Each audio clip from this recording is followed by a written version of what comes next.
Recording in progress.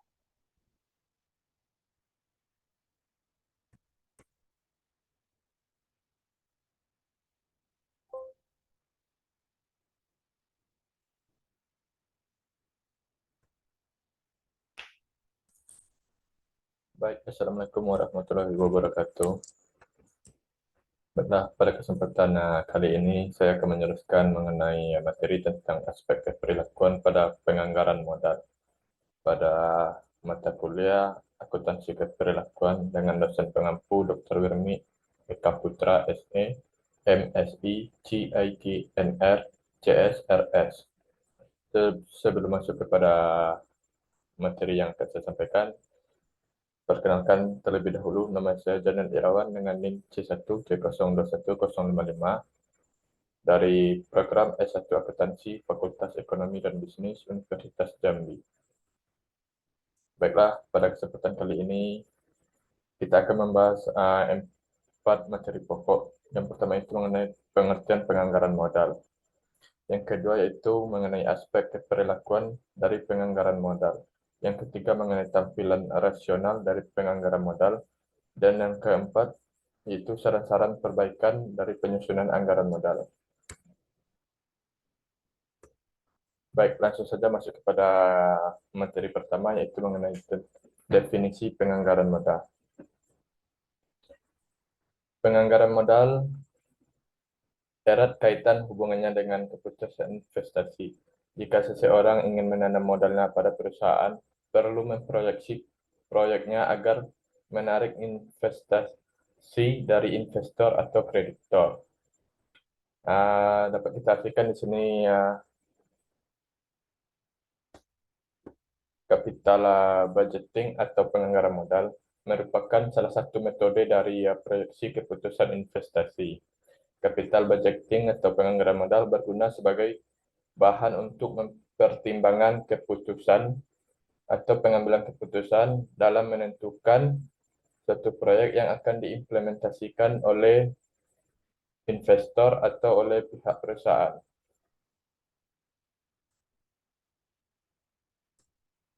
Materi kedua yaitu mengenai aspek keperilakuan pada penganggaran modal. Ada beberapa aspek yang perlu kita ketahui, aspek keperilakuan yang berkaitan dengan penganggaran modal. Yang pertama itu faktor-faktor penting keperilakuan itu sendiri dalam menyusun anggaran modal. Seperti faktor-faktor keperilakuan pribadi seseorang atau pribadi manajemen dalam mengambil keputusan atau dalam menyusun anggaran sebuah proyeksi perusahaan atau proyek. Yang kedua mengenai masalah dalam mengidentifikasi proyek potensi. Seringkali ditemukan masalah-masalah dalam mengidentifikasi dalam memproyeksikan suatu proyek, di mana masalah-masalah itu biasanya bersifat potensial bagi suatu proyek. Yang ketiga itu masalah prediksi yang disebabkan oleh perilaku manusia. Dalam penyusunan anggaran modal ini seringkali terjadinya kesalahan prediksi disebabkan karena dalam penyusunan anggaran modal itu merupakan suatu proyeksi yang tidak pasti. Namun perlu kita lakukan suatu proyeksi untuk mengarahkan suatu proyek agar secara konsisten dan efisien. Yang keempat itu mengenai masalah manajer dan ukuran kinerja jangka pendek, di mana di sini sering manajer itu uh, bersifat individual untuk kepentingan pribadi, sehingga menilai suatu kinerja itu untuk kepentingan jangka pendek, tidak memikirkan kepentingan jangka panjang. Aspek perilakuan pada penganggaran modal lainnya itu dapat kita lihat pada masalah yang disebabkan oleh identifikasi diri dari proyek. Masalah-masalah yang ditimbulkan oleh identifikasi diri dalam proyek ini dapat mempengaruhi penyusunan anggaran modal. Yang selanjutnya mengenai pengembangan anggota dan proyek modal, di mana pengembangan anggota dalam proyek modal ini sangat penting karena dalam pengembangan anggota itu akan melihat kinerja dari proses keberlangsungan proyek dalam suatu penganggaran modal. Yang ketujuh mengenai penyusunan anggaran modal sebagai ritual, itu sebagai suatu aktivitas yang wajib dilakukan untuk memproyeksikan suatu proyek agar proyek itu berjalan sesuai dengan skema yang telah diproyeksikan. Yang kedelapan itu mengenai perilaku mencari risiko dan menghindari risiko. Penyusunan penganggaran modal ini juga penting dalam mencari atau melihat risiko yang akan muncul dari proyek yang akan kita lakukan, dan juga dengan adanya penganggaran modal ini dapat kita menghindari risiko yang telah kita proyeksi sebelumnya. Yang terakhir itu membagi kemiskinan. Ya, maksudnya di sini itu rasionalisasi modal, di mana dalam satu proyek itu terdapat suatu modal yang sangat besar yang akan diimplementasikan dalam suatu kegiatan proyek, di mana modal-modal tersebut akan dibagikan atau dialokasikan kepada masing-masing pihak yang berkaitan atau yang berhubungan dengan aktivitas proyek yang telah kita rencanakan sebelumnya. Materi ketiga mengenai tampilan rasional. Tampilan rasional berkaitan tentang suatu kenyataan dalam menentukan anggaran modal, yaitu kenyataan yang pasti dalam penentuan anggaran modal, kesulitan dalam memprediksi perilaku manusia. Karena sering sekali ditemukan dalam penyusunan anggaran modal ini tidak sesuai dengan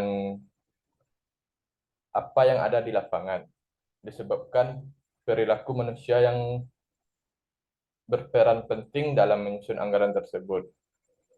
Dan dapat dinilai penyusunan anggaran rasional ketika terbuktinya secara ilmiah modal matematik dalam penyusunan yang nyata. Dan dalam suatu penyusunan, maksudnya di sini itu dalam penyusunan anggaran itu dapat kita nilai secara efisien dan efektif jika penganggaran modal yang telah disusun dapat dibuktikan secara ilmiah dalam model matematik atau tersusun atau tersistematik dalam penerapan secara nyata atau dalam penerapan dalam proyek yang telah direncanakan. Yang terakhir mengenai saran-saran perbaikan yang perlu diwaspadai dalam penyusunan anggaran modal. Yang pertama itu mengenai kesadaran terhadap faktor-faktor perilaku yang melekat dalam penyusunan. Faktor-faktor tersebut banyak sekali faktor-faktor perilaku yang harus disadari dalam penyusunan anggaran ini, baik faktor kecurangan, faktor kesempatan, atau yang lain-lain. Dan selanjutnya mengenai implementasi pasca audit dipusatkan pada proyek anggaran modal. Sangat penting sekali di sini nih pihak pengawasan dari yaitu pasca audit yang harus berperan penting dalam pengawasan proyek dalam suatu anggaran modal. Implementasi pasca audit sebelum masa akhir proyek dan mempertimbangkan kondisi yang berubah, di mana implementasi oleh pasca audit ini sebaiknya dilakukan sebelum masa proyek habis atau pada akhir masa proyek, dan juga mempertimbangkan kondisi-kondisi yang berubah dari waktu ke waktu. Kenapa pentingnya mempertimbangkan kondisi yang berubah dari waktu ke waktu? Karena implementasi pasca audit dapat dilakukan dari waktu ke waktu dan objektivitas kinerja secara periodik.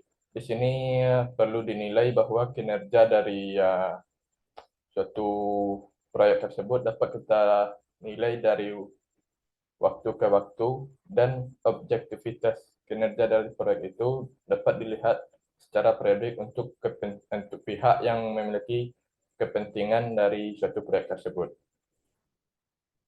Selanjutnya mengenai kebebasan bertanya terhadap tanggung jawab kontinu pada manajer. Ini merupakan hak semua tenaga kerja. Di sini jika terdapat kebebasan bertanya secara kontinu kepada manajer, ini merupakan kepuasan kinerja oleh tenaga kerja yang ikut serta dalam suatu proyek tersebut, sehingga kinerja dalam pembangunan atau dalam proyek dapat berjalan secara efisien dan efektif. terakhir yaitu mengenai ukuran kinerja jangka pendek. Untuk proyek anggaran modal realistis dikembangkan. Semua komponen terlibat dalam penyusunan anggaran. Maksudnya di sini pengukuran kinerja itu sangat penting dalam suatu proyek, di mana pengukuran kinerja dalam suatu anggaran modal tersebut lebih efektif jika semua komponen yang terlibat dalam suatu proyek itu diikut sertakan dalam proses penyusunan anggaran. Baik, terima kasih. Sekian materi yang dapat saya sampaikan pada kesempatan kali ini. Saya ucapkan wabillahi taufiq wassalam. Wassalamualaikum warahmatullahi wabarakatuh.